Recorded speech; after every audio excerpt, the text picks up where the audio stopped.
Welcome to the Future of Education. I'm Michael Horn. Montessori education is a topic that I've been passionate about for a long time. It's an area of the education system that I would say I think works really well. It focuses on personalization for students, meeting students where they are with their needs, developing their social and emotional well-being. I will say full disclosure that my children are in Montessori education, but even early on when I wrote my first book, Disrupting Class, and I would speak about it, people would often come up to me and say, we hear what you're saying, but it sounds like you're just describing another version of Montessori education. And I've taken that to heart over the years.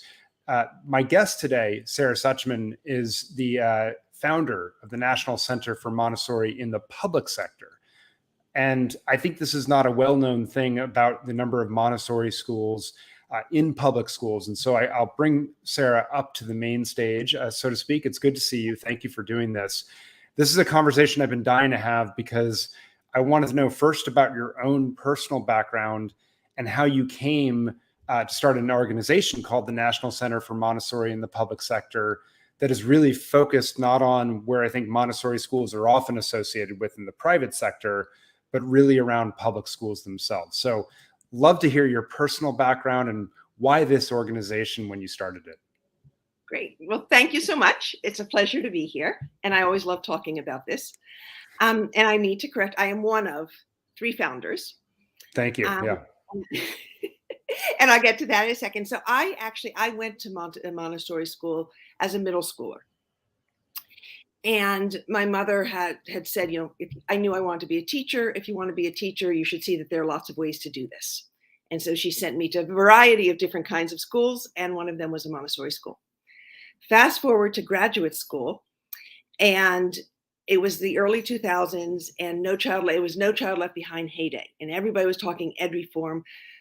But as I listened, what most people were talking about was sort of bigger, louder, faster of what we'd all experienced in school. Most of us have experienced in school ourselves. And nobody was really talking about the idea that there was a substantively different way to do school. It wasn't just about doing the same thing bigger, but we could actually do it a different way. Mm-hmm. And so I decided that somebody needed to keep this conversation on the table. And I chose to do my doctoral research on public Montessori schools. And in so doing, I met Jackie Cosentino, who was one of my readers for my research. And then right when I was graduating from the doctoral program, Jackie Cosentino and her husband, Keith Weitscarver, had just gotten funding through the American Montessori Society to start a nonprofit, to start an organization that looked specifically at public schools. And so that's how we got started. The interest came because there are these big national Montessori organizations, and public schools were not affiliated with them. So we knew there were public schools. And we knew that private schools liked to be part of these other organizations, but why weren't public schools joining them? And what were the needs of public schools, and were they being met? And so one of the first things that we did is we started off with our Montessori census, which was just learning where are these schools? Sorry about the cat. Where are these schools? And how many are there? Where are they? What ages are they serving? And then and what do they need? And we did a national tour of visiting schools to figure out what they needed. And we've been off. So tell us a little bit then about what do they need, and what is the organization? What sorts of supports does it provide? Obviously, you track the sector, and I'm curious to get into trends in a moment. But first, let's talk a little bit about the supports and what activities the center actually does to help these public schools that do or don't affiliate with Montessori, but have that philosophy. Okay, so we have 3 main areas. One is creating a national ecosystem, a robust national ecosystem, bringing all together all these disparate schools. Montessori is not, there may be charter networks, but it is not in itself a charter network. Anybody can start a Montessori school, which we may get to later is one of the challenges. And they're sort of all off on their own. So one of the things that we're working on and that we've done and continue to do is building an ecosystem, bringing schools together, bringing people together who are involved in this work through communications, conferences, publications. The next is actually helping in the development of new schools and continuous improvement of schools that already exist. And then we do that through tools, trainings, technical assistance, all focused around equity, access, and sustainability for these public Montessori schools. One of our first big pieces of work, besides the Montessori census, was an assessment playbook that looked, because assessment is often one of the things that people think should be challenging in a Montessori school. Public Montessori schools are accountable in the same way that any other public school is. And so we wrote a book around Montessori assessment and Montessori through an assessment lens, the Montessori assessment playbook. Yeah, that's interesting. I want to go there in a little bit as well, a little bit deeper. But let's talk about then broad trends. You've been running the center for several years. What have you seen in terms of the growth of Montessori schools in the public sector? And I'm curious, where is the brand in your view of Montessori right now in the public sector as well versus the private sector? How does that interplay with the work that you do? So at current times, there are about 565 public Montessori schools. Most people have no idea. They are split about evenly between charter schools and districts. We have recently seen a little bit more. For a while, I mean, even just 10 years ago, it was mostly people who were contacting us who wanted to write charters and open a charter Montessori school. We're actually getting a lot of interest from districts now. Interesting. So it may be that 50, we thought for a while that the charters would surpass the districts, but it may be that it stays more or less at that 50-50 split. I forget, what was the rest of your question? It just in terms of what's the brand, I guess, of Montessori in that sector, right? In terms of it's a well-known brand. Well, let me give my 2 cents for a moment, and then I'm curious your reaction. It's a well-known brand in the private school sector. It's tends in the minds of parents to be associated with, frankly, what would be called Children's House or students who are, up through kindergarten. But Montessori actually has a very robust elementary school program into middle school, and there's even high school Montessoris as well. Fewer of them, but there are high school Montessoris. How does that play out in the public school? What do people think about it? What is the brand of Montessori in public education right now? So a lot of people don't know about it. And so just raising awareness in education is a piece of the work, because people just don't know.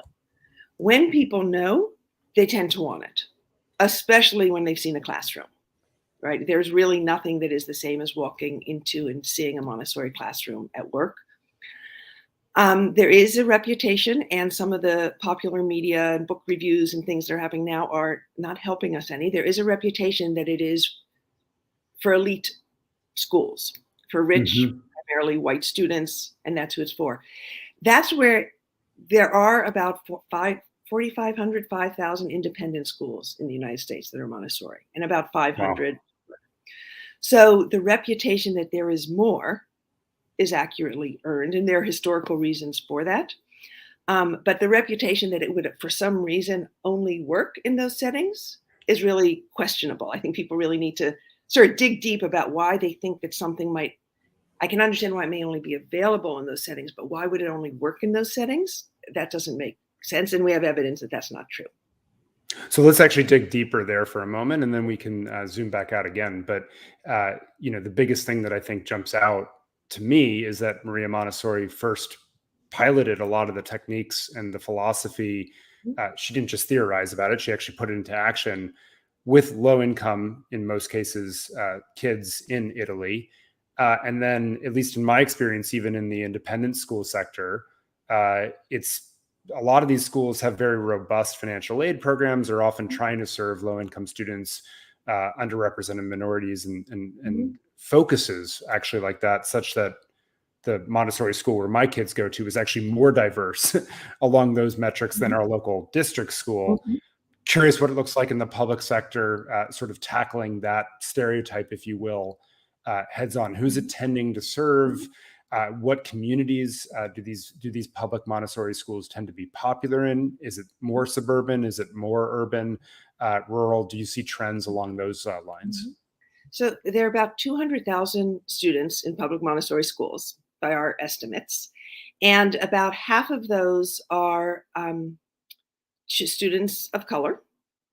and and they are just as likely to be on free and reduced lunch as not. So it's a diverse population. Um, some of the really big districts, their schools will be much bigger. So a single school, you can't just count the number of schools to try and get a guess of who's represented in the schools. So it's diverse. They're gaining steam. I mean, we get calls from Detroit and we get calls from suburban schools. So it's both places are picking up on it, and it works beautifully. And it works beautifully. Historically, one of the reasons I think that Montessori is more in private schools is when Maria Montessori first came to the United States with this method of education. William Hurt Kilpatrick, who was at Columbia University, wrote sort of a scathing piece against Montessori education. And it kind of got pushed to the side and pushed out of the public realm.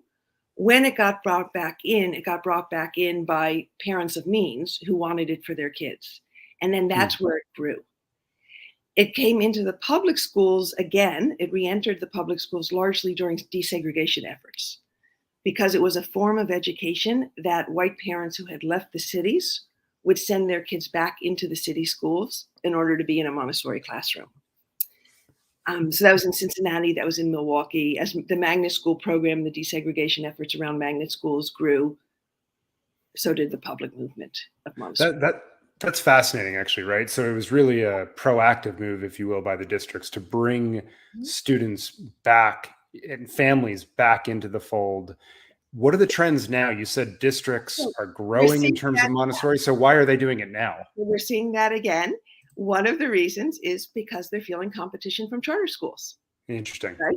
So if a district is losing kids to charter school, then they look at what program can we put in that would be really appealing and would keep families in our district, whatever families would keep families in our district.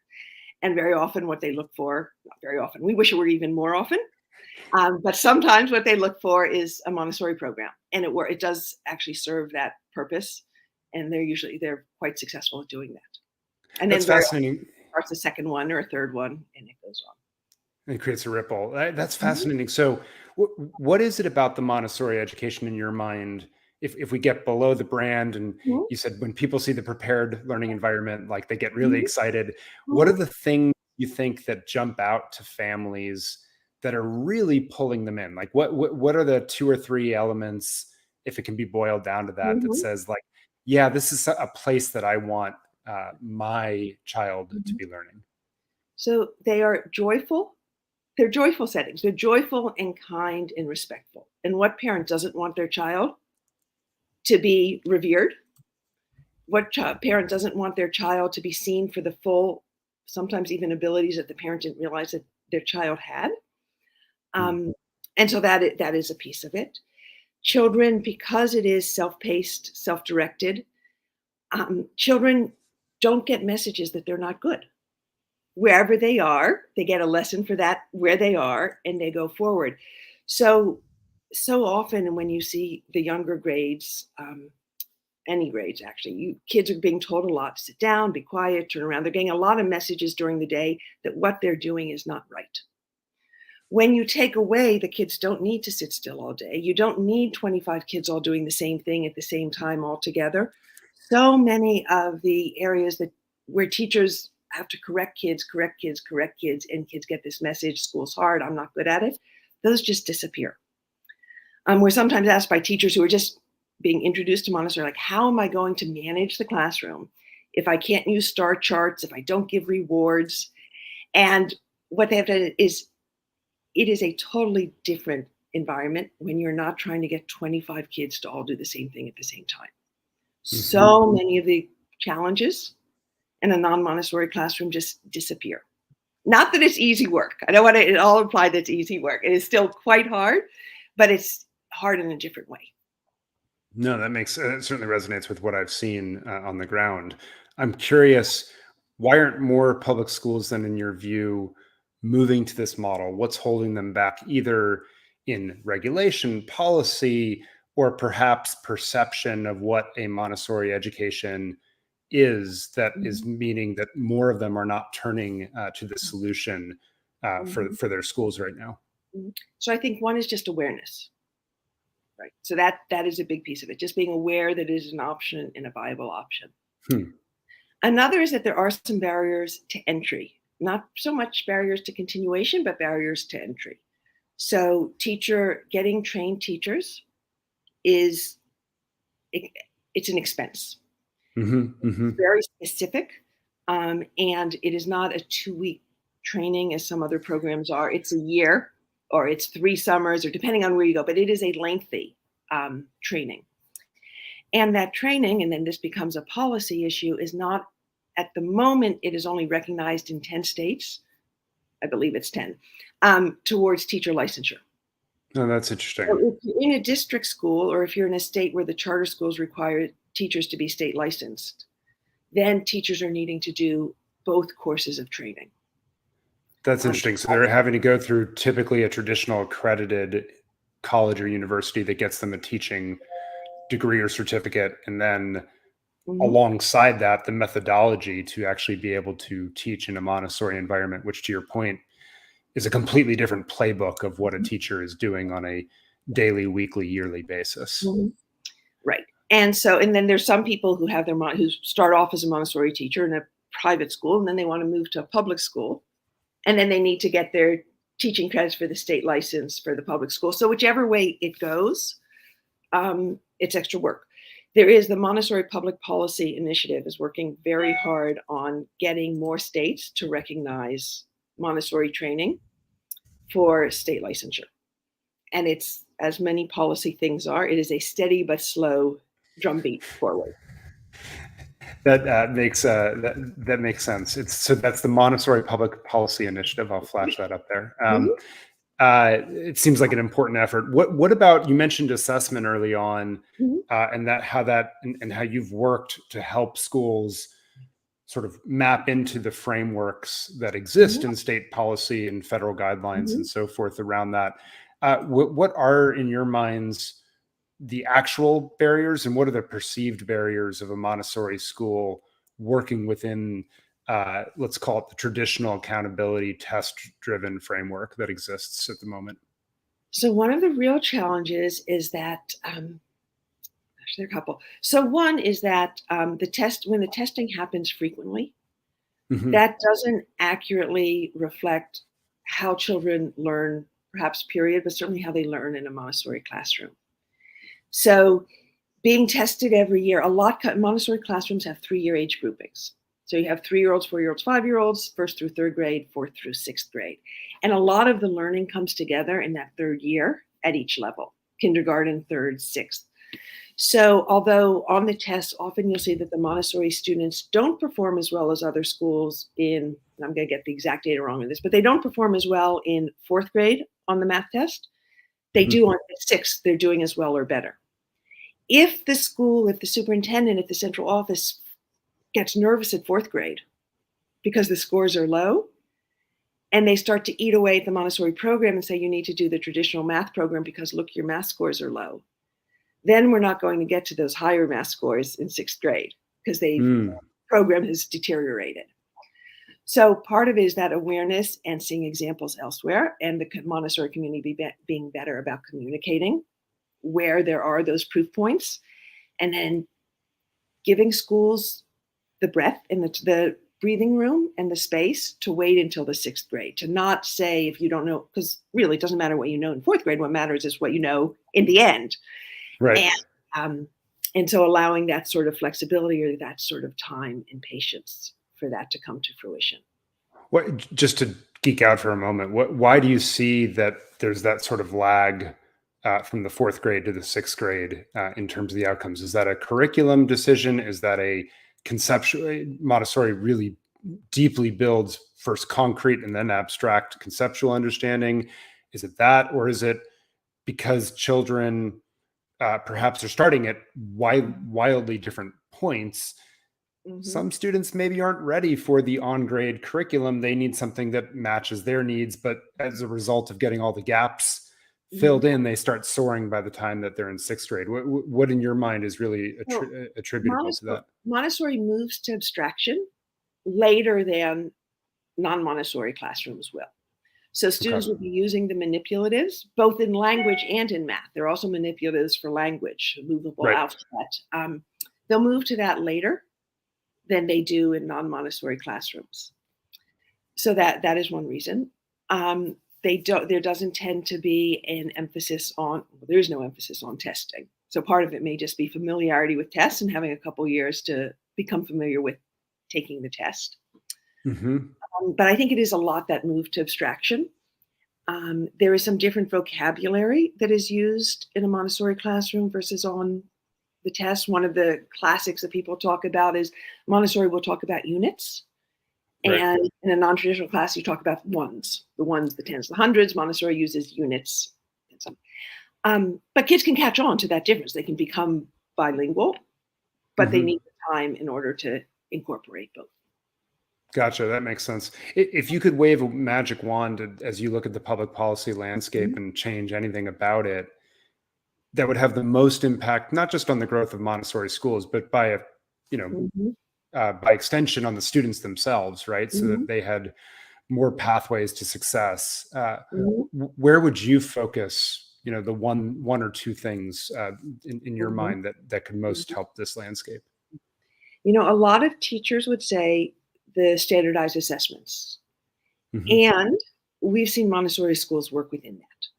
So I'm not sure that I would say that that's the first one, though Yep. it is a challenge. The teacher licensure is big. So getting teachers that are very well prepared for a Montessori classroom. And in a district, sometimes what you'll see is when they have to hire someone, if they can't find a state license and a Montessori trained person, legally, what they have to hire is the state licensed person. And then Right. you have a teacher in a Montessori classroom who is not Hasn't trained, been trained for it. and they look around the classroom at all these materials they've never seen, set up in a way they've never seen, and they either can't teach or they revert to what they know, and then it's no longer a Montessori classroom. So the teacher licensure is really big. We're seeing a lot of states now begin to do drop-down menus of curriculum that people can use. That Mm. is going to become more and more a challenge. Um, and we are, as a community, we're thinking about how we want to work with that. Hmm. On those drop-down menus, different in different states. In some states, it's a matter of having a tier, whatever, at the What Works Clearinghouse, right? Yep. A Yep. quasi-experimental design study. And so then that takes investment in research and takes time to get Montessori onto those drop-down lists. And what do we do in the meantime? So those drop-down lists are also a portending challenge.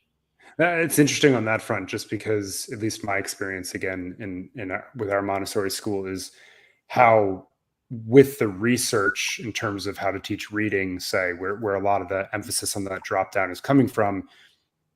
I mean, the phonemic understanding of my kids is so vastly Mhm. superior to anything I had that I don't worry about those things. But you're right; they don't fit in sort of a broad bucket of ed reports or whatever has reviewed this So curriculum, because it doesn't manifest itself that way. one of the big pieces of work that we've done is a Montessori curriculum to standards alignment Mm. that leads with the Montessori, Hmm. incorporates testing considerations, assessment considerations. Um, and for example, we were working with the Arizona Department of Education, and they have, I think, 5 criteria that need to be met in order to be an acceptable reading curriculum. And with that document, we can show that it incorporates the 5 elements of the science of reading. We can show that it aligns with the standards. We've got that. What we're missing is that research study.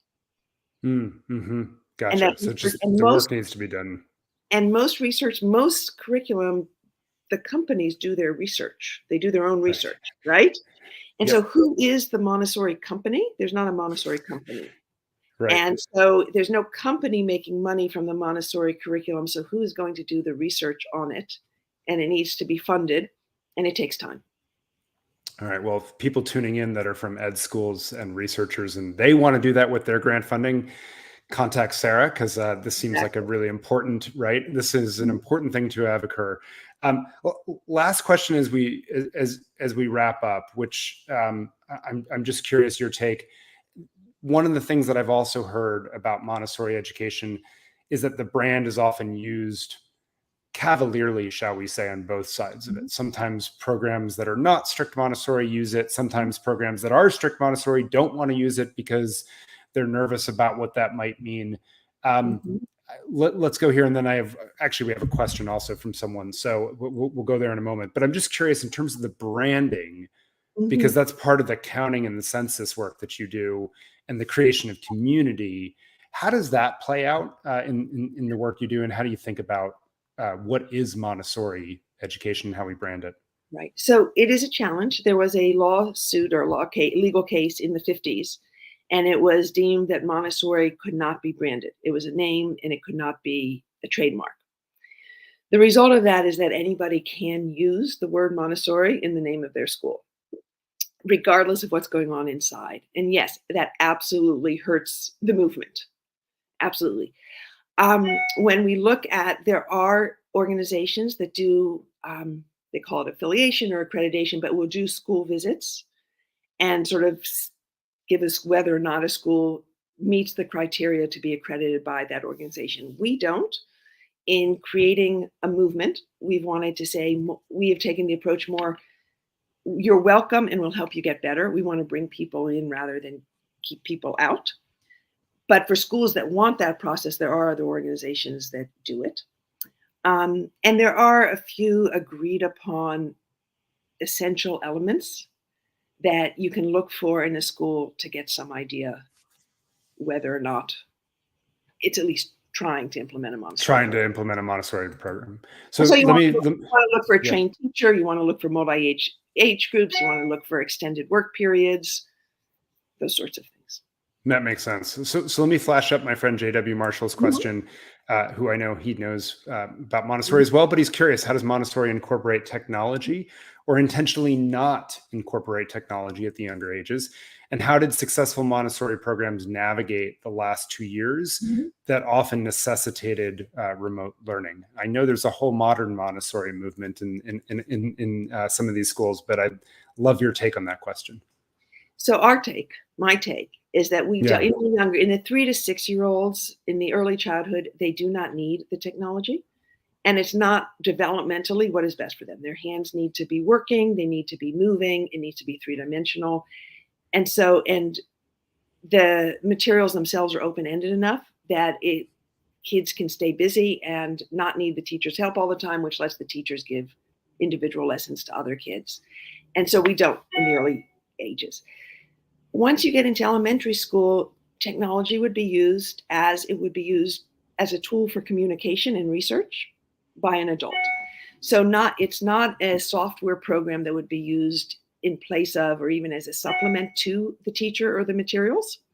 But it is, if you're doing a research project, you can do your research online. If you're creating a presentation, create the pie charts using a program. So as a tool for research and communication, but not as to learn how to read, for example, or to do math drills. Gotcha. And then what about the question about the schools that successfully moved or grappled with remote learning during this? What were their techniques or how did they do it? So clearly there was technology then. That was not an option. One of the advantages that the Montessori teachers had is that they were already used to doing individualized lessons and planning for kids. So wrapping their heads around how to give individual lessons and let kids do things at their own pace and at different times, that at least culturally or familiarity, the Montessori teachers already had. It wasn't ideal. There were schools that were able to send home materials, right? So packages of materials, so the kids actually had them. There were some that gave instructions on how to create materials at home. There were others that tried to recreate the materials 2D on the computer screen. But I would say that the Montessori schools struggled with it, just as all schools did, with some advantages, but also some disadvantages. Gotcha. All right. So last question for me as we wrap up, which is your vision for what this field in the public landscape looks like in 5-10 years from now. What do you hope to see? What are you driving toward? What would success look like from your perspective? So, we are passionate about this. It is such a gift to children and to families.